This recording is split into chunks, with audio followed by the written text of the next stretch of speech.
Only two words for it. This is really murky business. With me in the studio tonight to discuss the ramifications, Nalini Singh, Sanjeev Srivastav, all senior journalists, and I'm also joined by Professor C at CSDS, Madhu Kishwar. I think there is a consistent pattern, Ornog, in the way Congress party has been defending, whether on charges of corruption or other crimes. Each one of their ministers who actually ought to be in jail, but they will ostrich-like pretend they don't know that nothing is really wrong till the courts intervene, and then they complain that the courts are going overboard. But if the political establishment surrenders its authority, a chief minister surrenders his authority over his cabinet, refuses to take responsibility, and I mean, what is this, all this intelligence establishment for, if you can't even keep an eye on such criminal activities of your colleagues? Absolutely. Before I go to you, I was asking, Ashok Gehlot will have to be asked. On the 13th, the High Court sought an explanation from the police.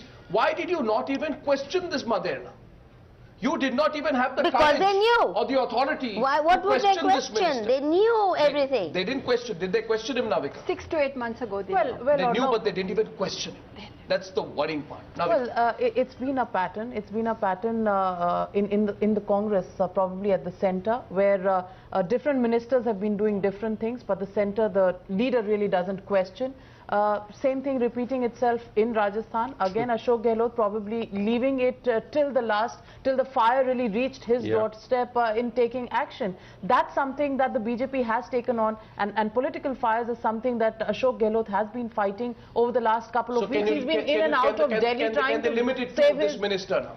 Absolutely. Can they limit it to him? Absolutely not at the moment. Nobody can say how far this is going to go, but the CBI is looking at two very, very serious angles of investigation. One, of course, is the fact that Bhanwari Devi went missing on the 1st of September. Today, on the 10th of November, we don't know where she is. Has she been murdered in the first place? That's number one. The husband has lodged a complaint on the 5th of September.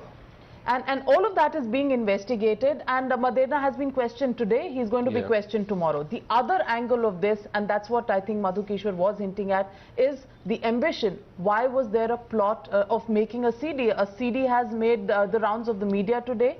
Who filmed that CD? Was there a blackmail angle? Did Bhanwari Devi actually want to have a CD in place so that she could blackmail her way into power of politics in Rajasthan? All of these angles are being investigated, and clearly but it tells you about the nature of politics.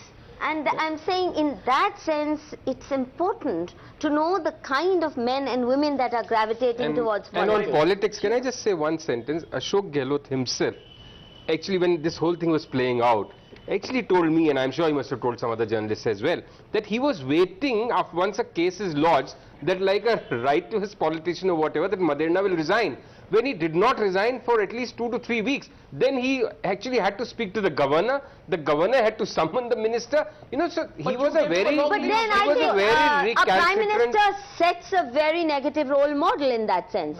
And so I think the chief ministers are following the his chief example. Minister has to take responsibility, yes. I think, Arnav, this is a question of a very permissive political configuration that we have.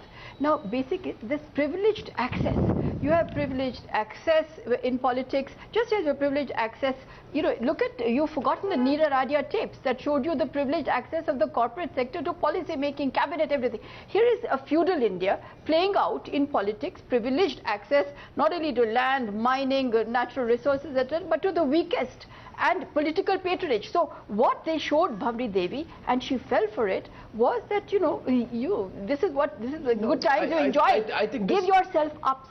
This is really a way in which she thought she was going to climb up. A story looks like this, that first of all, I think, Pinky Anand, sorry for coming to you late, story looks like this. First of all, you try to limit the damage. First you deny, then you try to limit the damage. Then you try and make sure that you don't take the political hit, so you shift the case to the CBI. In the meantime, the High Court steps in, you're forced to sack this man. The moment you sack this man, now you're saying, we are going to blame this man for everything and pretend that our hands were clean. But is it possible to do that, Pinky, in your view?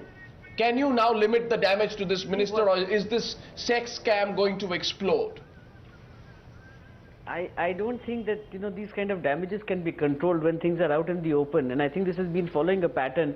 Frankly, even otherwise, I might say from Rajasthan we've had various kind of scams which have come through, including the Mathura case and including the Vishakha case, where you had the entire issue of law being decided of sexual assault on women. But I think this blame game, it is very typical. First, the political heads holds everybody intact and hopes that they will not be touched. And the minute that the cameras are there and everything is let loose, I think that's the time when everybody lets go. And this time, of course, it was when the High Court intervened. It was not even when Ashok Gehlot came to know the entire situation. It was just as good as, you can say, Chidambaram's situation in the 2G scam is. I mean, everything is known, everything is guarded, and yet it is only when the courts are really stepping in that some action is being taken. So I don't think there's any scope for Maderna here. Only thing which requires possibly to be seen further is, at this point of time, there is a confession regarding the relationship, but Bhanwari Devi is still missing. The question is not of relationship. The question is further of whether she's been murdered, whether she's alive. September 1 to 10th November, we have to find that out, and I think that's where CBI really needs to ensure from this investigation as to what has happened to this poor lady who is gone missing.